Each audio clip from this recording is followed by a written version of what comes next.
আজকে নিয়ে এসেছি অনেক পুরনো একটা রেসিপি, যেটা প্রত্যেকটা বাঙালি ঘরে কিন্তু নিশ্চয়ই খাওয়া হয়েছে, তাই না বলো? দেখলে অনেক মানুষই এখনই বুঝে যাবে।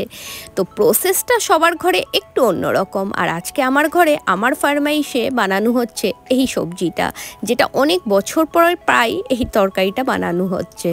তো নমস্কার বন্ধুরা, আমি সুমি আসাম থেকে আর তোমাদের সবাইকে স্বাগত করছি আমার চ্যানেল মিস হিচকিতে। আজকে বানাচ্ছি পাঁপড়ের একটা নিরামিষ তরকারি। তো সেটার জন্য সবার প্রথমে পাঁপড়কে আমি টুকরো করে ভালোভাবে ভেজে নিয়েছি।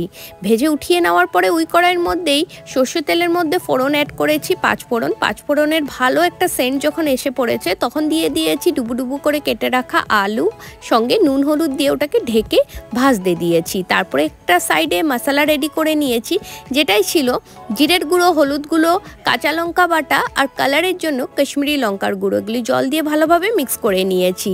তারপরে ঢাকনা উঠিয়ে যখন দেখেছি প্রায় 60 to 70% আলু আমাদের ভাজা হয়ে গেছে, তখন অ্যাড করে দিয়েছি মশলাটাকে। দিয়েই 1-2 নাড়া দিয়ে আবার ঢেকে হতে দিয়েছি খানিকটা 5 থেকে 6 মিনিটের জন্য।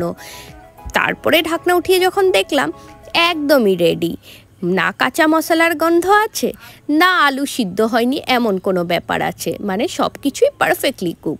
তখন অ্যাড করে দিয়েছি ঝোল অনুসারে, মানে গ্রেভির অনুসারে গরম জল দিয়ে 5 থেকে 6 মিনিট আরও উতরতে দিয়েছি। তারপরে অ্যাড করে দিয়েছি পাঁপড় দিয়ে হালকা হাতে নাড়িয়ে 3 থেকে 4 মিনিট আরও হতে দিলেই আমাদের কিন্তু এই পাঁপড়ের রেসিপিটা একদমই রেডি। আমরা এইভাবেই বানাই, তোমরা কিভাবে বানাও অবশ্যই কমেন্টে জানিও। আর যারা এখনও বানাওনি এইভাবে অবশ্যই একবার ট্রাই করো, সত্যি খুব ভালো লাগে খেতে। আর যারা এখনও আমার চ্যানেলকে সাবস্ক্রাইব করোনি তাড়াতাড়ি করে সাবস্ক্রাইব করে নাও।